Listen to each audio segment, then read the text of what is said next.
Assalamualaikum warahmatullahi wabarakatuh. Nama saya Julian Jasmine, mahasiswi Program Studi Pendidikan Khusus Universitas Negeri Jakarta dengan NIM 23 10 12 78 247. Saya akan menjawab soal ujian akhir semester pada mata kuliah Bina Diri.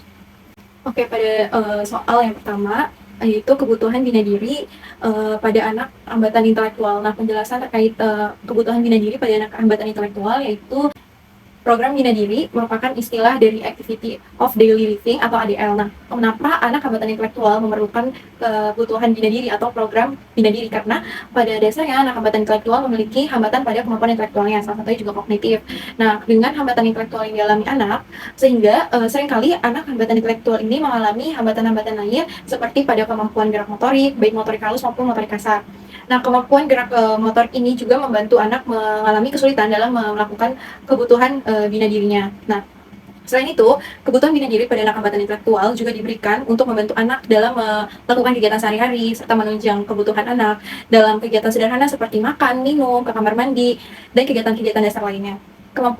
Program bina diri diberikan pada anak untuk melatih kemampuan kemandirian anak agar tidak terus-terusan bergantung pada orang lain, sehingga bisa disimpulkan mengapa akhirnya anak hambatan intelektual memerlukan program bina diri karena untuk meningkatkan kemampuan kemandirian anak, untuk melatih anak dalam melakukan kemampuan-kemampuan dasar, serta juga melatih kemampuan anak dalam kemampuan motorik, kemampuan kognitif, dan lain sebagainya. Seperti itu.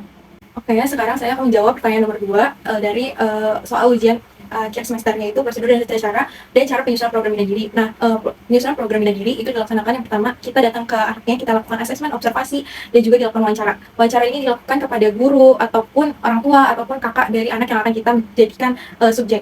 Selanjutnya, setelah kita susun terkait kemampuan, sudah disusun asesmen atau sudah selesai asesmen, selanjutnya kita akan mengisi instrumen. Setelah pengisian instrumen, kita akan ketemu hasil kebutuhan, potensi, dan kemampuan anak. Nah, di situ akan terlihat kebutuhan apa saja yang anak ini perlukan, dan program bina diri apa yang akan kita berikan. Setelah sudah setelah disusun program bina diri apa yang akan diberikan pada anak, selanjutnya kita akan implementasikan kepada anaknya, dan kita akan lihat kemampuan anaknya dalam hal tersebut. Setelah kita implementasikan, terlihat apakah program yang kita berikan itu sesuai atau tidak. Selanjutnya akan ada evaluasi program, di mana kita akan menyusun bahwa di lapangan program kita buat sesuai tidak oleh anak, atau ternyata program yang telah kita buat itu sesuai oleh anak, seperti itu.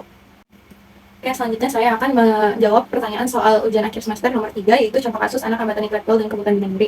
Nah, contoh kasusnya itu saya kemarin mengobservasi dan melakukan implementasi program bina diri kepada salah satu anak yang mengalami hambatan intelektual di usia kurang lebih 8 tahun, namun masih di usia TK.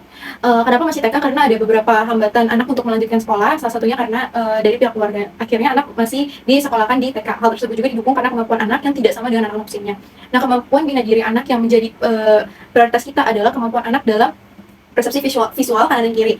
Selain itu, ada pun kemampuan anak dalam melakukan toilet training. Nah, kenapa kita mengambil persepsi visual kanan kiri? Karena itu berguna selanjutnya untuk kehidupan anak, yaitu saat anak menggunakan baju sendiri, menggunakan celana sendiri, serta menggunakan sepatu atau sendal sendiri. Nah, anak itu masih mengalami kesulitan sehingga perlu bantuan saat menggunakan baju, celana, sendal, dan sepatu ataupun sendal saat anak harus melakukannya sendiri. Jadi anak harus dibantu agar cara berpakaian serta cara menggunakan sepatu atau sendal itu sesuai dengan semestinya gitu. Dan selanjutnya untuk program toilet training, itu kemampuan anak saat membersihkan toilet itu masih belum bersih, namun terjadi kendala saat ingin melakukan kegiatan bina diri tersebut karena anak tidak mau ada orang lain selain dirinya yang ada di dalam kamar mandi. Jadi hal tersebut menjadi hambatan untuk memberikan pendekatan terkait pembersihan diri setelah buang air besar maupun buang air kecil. Oke, selanjutnya saya akan menjawab soal nomor 4, yaitu paparan program bina diri pada anak hambatan intelektual. Nah, paparan program bina diri yang bisa kita berikan salah satunya kemarin berdasarkan subjek yang telah kelompok saya lakukan implementasi dan juga observasi, anak tersebut tidak bisa mengerti kanan dan kiri, persepsi visual. Nah, program bina diri yang kita berikan adalah pertama kita memberikan menggunakan media sepeda. Sepeda itu salah satu mainan kesukaan anak. Jadi anak suka sekali bermain sepeda, dan kita menggunakan papan kanan kiri, tanda kanan kiri. Anak diminta untuk berjalan ke arah kanan, yang misalkan ada mahasiswa yang memegang tanda kanan dan juga ada mahasiswa yang memegang tanda kiri. Nah, saat anak diminta berjalan ke arah kanan, anak akan berjalan ke tanda yang kanan atau tanda yang kiri, seperti itu. Nah, selain itu, anak juga diberikan latihan tidak hanya terkait kanan kiri menggunakan tanda, anak juga diminta setelahnya untuk berjalan ke minimarket dengan menggunakan jalan kaki, tidak menggunakan sepeda. Anak diminta untuk menentukan kanan kiri berdasarkan instruksi suara. Jadi untuk misalkan ke salah satu tempat minimarket atau bisa disebut Indomaret gitu, anak diminta untuk ke kanan, anak harus berjalan ke kanan, atau ke kiri, anak harus berjalan ke kiri. Nah, kalau misalkan kita sudah menyebutkan namun anak harus masih berjalan ke kiri, berarti ada kesalahan dalam pemberian program bina diri kita, seperti itu. Oke, saya akan menjawab soal nomor 5, yaitu cara implementasi program bina diri pada anak hambatan intelektual. Nah, cara implementasi program ini, sebelumnya kita sudah harus susun apa saja rencana dan rancangan program bina diri yang akan kita berikan kepada anak. Selanjutnya, kita harus usahakan kita dengan anak itu sudah memiliki kedekatan secara emosional, seperti kita dengan anak sudah akrab istilahnya.